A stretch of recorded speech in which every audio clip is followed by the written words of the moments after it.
Factors, though, that are underlying factors that actually are maybe not so much in the public eye, not so easy for people to see, that are going to fundamentally shift the way we can deal with healthcare.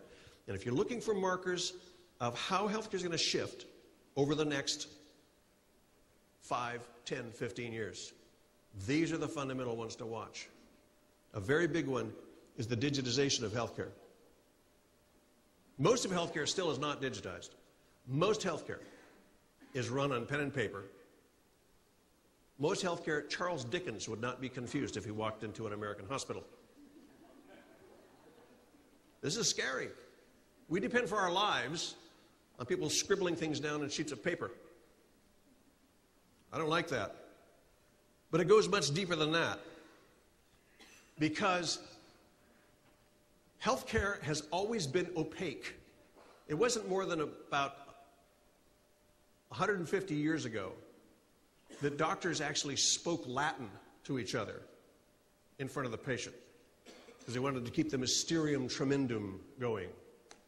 Healthcare is opaque to look at it from the outside.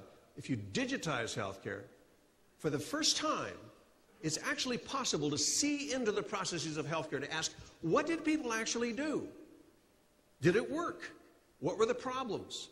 You can begin to open that out, which you've never been able to do before. This is a fundamental change.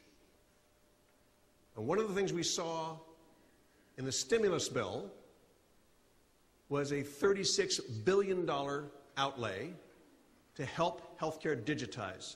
$2 billion over the next year and a half to help build infrastructure in the states, and another $34 billion in incentives built into Medicare and Medicaid payments in the outlying years, the next 5 years after that.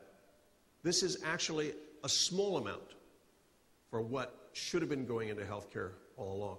But we're going to begin to see a real acceleration in the digitization of healthcare